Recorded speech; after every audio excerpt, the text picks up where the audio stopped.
you've already seen that there's an apathy. It takes 3 minutes for someone to answer. 20% of the people give up. So no matter how bad criminal statistics like this appear, the fact that it's based only on crime complaints means that the crime, as bad as it is on the papers, on the statistics, it's always worse because there's a cutoff point. Obviously, if something bad just happens to somebody, that doesn't count as a crime for the purpose of these statistics. It's only counted as a crime when you call a police report, when you call the police, and when you can get through to make the actual complaint, and when the complaint is lodged. So we established that. So her ex-husband gave her tips on how to approach filing and obtaining a copy of a police report. It didn't help. The system doesn't allow you to make this report. Why? In a crime-ridden town like Chicago, why is it difficult to get a police report? Well, because people like this want to make these types of headlines. Crime is down. If you allow everyone to report crime as they happen and you get the kind of response that you want, one, you have to fund the police more. That's what that means. You have to spend more money to deal with, what do we have? 238,000 phone calls in a month alone.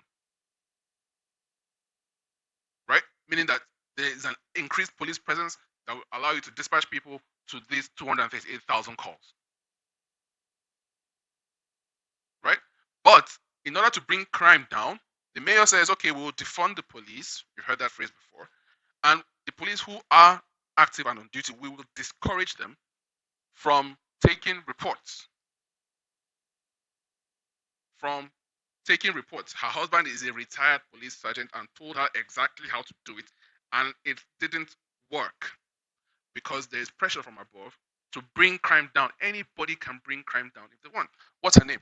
Stephanie Rawlings Blake. She became mayor. There was a lot of crime. The following year, crime went down 50%. Did Baltimore get safer? No. She just told her chief of police, who is appointed, to stop taking calls. Bring crime down. I don't care what you do.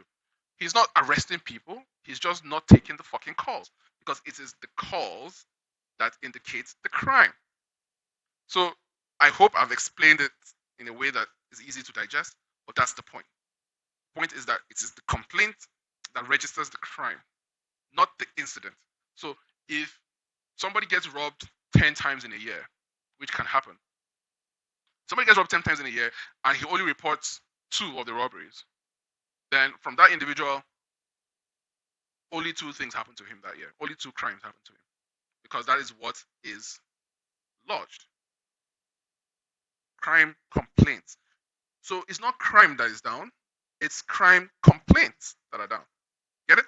They just remove the word and you think, oh, crime is down 33%. Listen to me. If crime is down 33%, it means that if there were 100 murders by July last year, it means that this year there are only 67 murders. That is what crime being down by 33% means, which isn't saying much. All right, let's try and finish the story so we can move on quick. So her problems with getting a police report came after her SUV was stolen in late March. Her 1-year-old mother had flown back to Chicago from a visit with daughter in Phoenix, where she now lives, and noticed her daughter's vehicle was no longer parked on the street near her home on the 12300 block of South Indiana Avenue. According to city records, 2 other cars had been reported stolen within 2 blocks of daughter's mother's home. No one has been arrested, which isn't unusual. Watch this. Of more than 9,100 vehicles stolen from Chicago from January to mid-May, this is less than 5 months, arrests have been made in fewer than 4% of the time. 4% clearance rates on vehicular theft. 4%. What does this mean to you?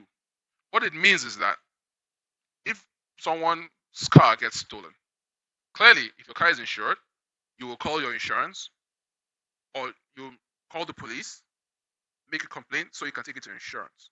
But we saw already here that it's difficult to do this. That's why you have a lot of these going on. Like you have a very high rate of calling because most people have to get their cars insured because of statutory requirements. So in order to claim correctly, you have to bring a police report, right? we already know that it's difficult to get a police report, even with somebody who is as high as a sergeant who has given you the inside scoop on how to do it. Why should there be an inside scoop on how to do something that should be common knowledge? Ask yourself that question. But then you now see that 4% of the time arrests are made. It's not that your car is being recovered, just the arrest being made. Of this 4%, how many will go to prison? Of the people who go to prison, how many will stay there? These are the things that discourage people from being active participants in community policing. You have things like stitches for snitches, no snitching, whatever the case may be. It's Chicago, it's black people. They believe in this. They believe that you shouldn't call the police when crime happens to you, whatever. But then, here she says, she realized she'd probably never see her car again, which has more than 41,000 miles on it. And the odds were slim anyone will be arrested. But look, just like I said, but she needed a police report for her insurance. She asked her mother to go to the 5th District Police Station to report the vehicle stolen, but her mother was told she couldn't file a report because she didn't own the SUV. Are you hearing this? The mother is with the car. You can't file the report because you're not the owner of the car. But it's my daughter's car. So if, God forbid, someone's house is being broken into, you cannot call the police and say, yeah, my neighbor's house is being broken into, because it's not your house. They do these things to discourage you. This is not real. This is not a real thing that you can't file a police report on behalf of somebody else. That's not true. Or at least it's not sane. But as I said, there is a deep encouragement to get people to bring crime down.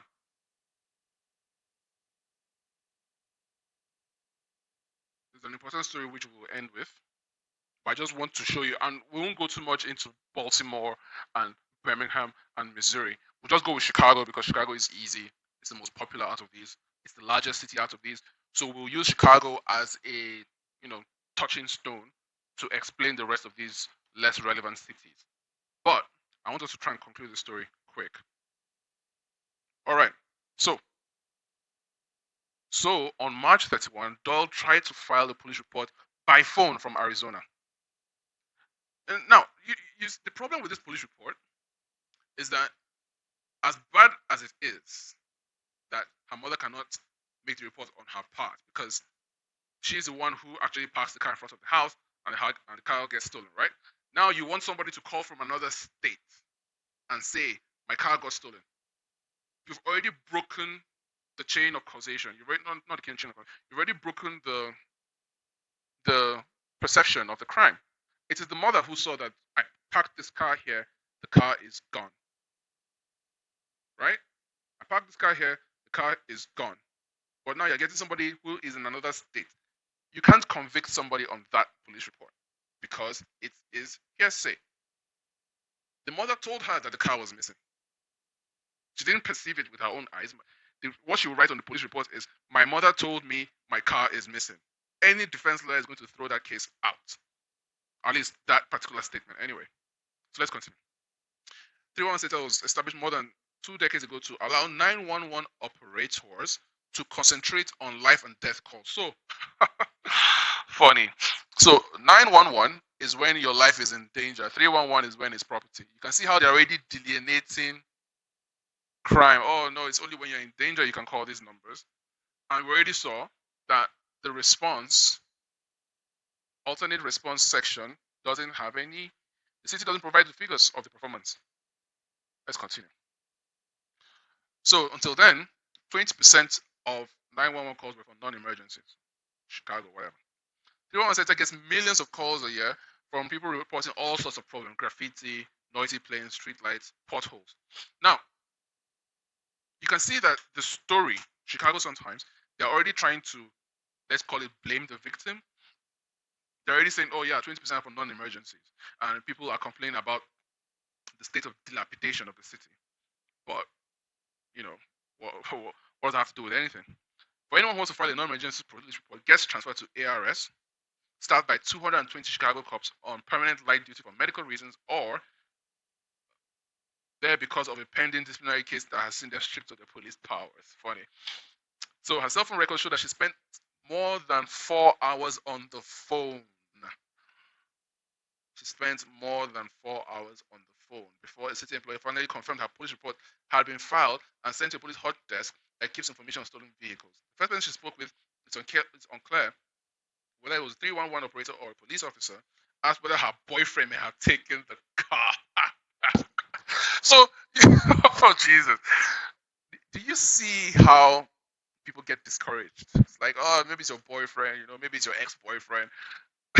Funny. Insulted by the question, she says she asked to speak with the supervisor and was hung up on.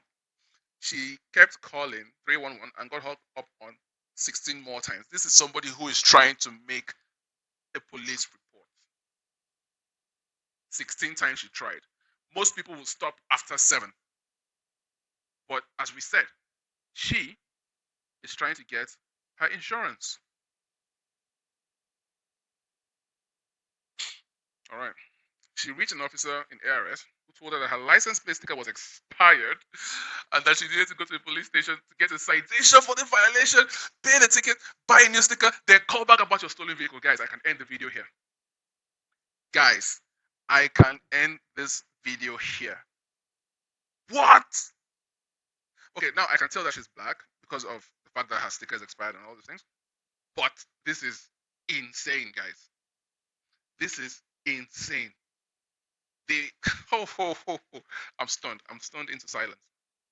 I am speaking, but yeah, I'm just filling up the space. Normally, I'm supposed to be completely quiet because this is the most astonishing sentence I've read in the last 5 years of covering these types of things. So, just to recap, in case you're just joining us, her car was stolen, and she spent more than 4 hours on the phone before somebody confirms her report, and then the person who she speaks to says her boyfriend may have taken the car. Like Pookie came and stole the car and drove around with Ray Ray and did a drive-by.